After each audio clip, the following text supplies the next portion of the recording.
Hi and welcome to In the Chair. I'm Brenton Garen, your Executive Editor of Westside Today. I'm joined by Wendy Greuel, who is a Democratic candidate for the 33rd Congressional District. Wendy, thanks for joining us. Welcome, I'm glad to be here. As we all know, Henry Waxman announced in January that he would not be seeking re-election in the fall. How big a job is it to fill his shoes, as he's been in the position for 40 years? Oh, it's difficult. I don't think anyone's going to be able to fill his shoes. He has been an incredible legislator. When you think about our Clean Air Act, the Clean Water Act, think about baby formula, generic drugs, transportation dollars for this region, it's all been about Henry Waxman.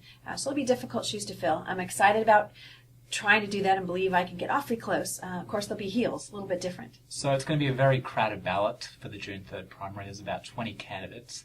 Maybe if you can tell us, why should people vote for you? Well, I think number one, my experience and what I've been able to do over the years and what I plan on doing in the future.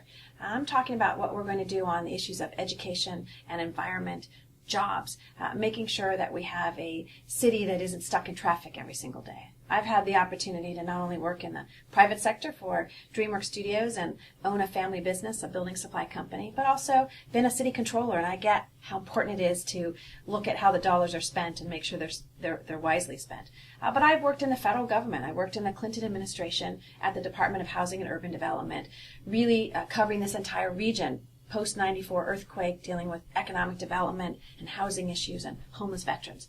I think I have the experience and the knowledge and the ability to walk in there, not miss a step, not miss a beat, be able to say, here's what we need to do for the resources of our community, and to be able to look at building a team of people in this region who are going to fight for the resources necessary for this vast and wonderful district that the 33rd represents. So on your campaign website, climate change is one of the issues that you've listed. Can we delve into that, and why is that important to you?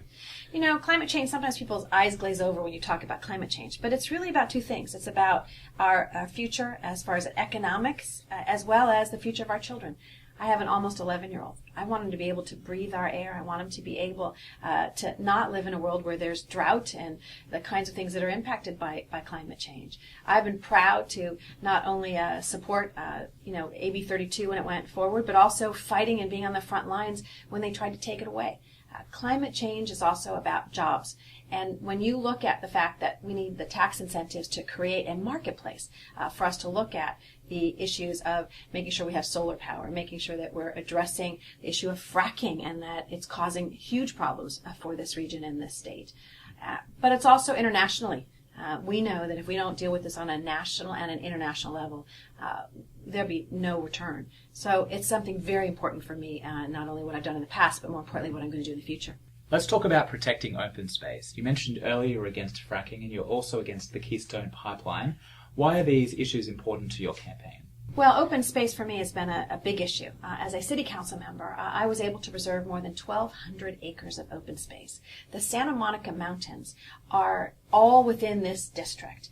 Right now, in fact, in the next few days, they're going to be actually approving in the Coastal Commission, I hope so, it's called an LCP, which really is a plan for this region to protect those beautiful mountains and to protect this region.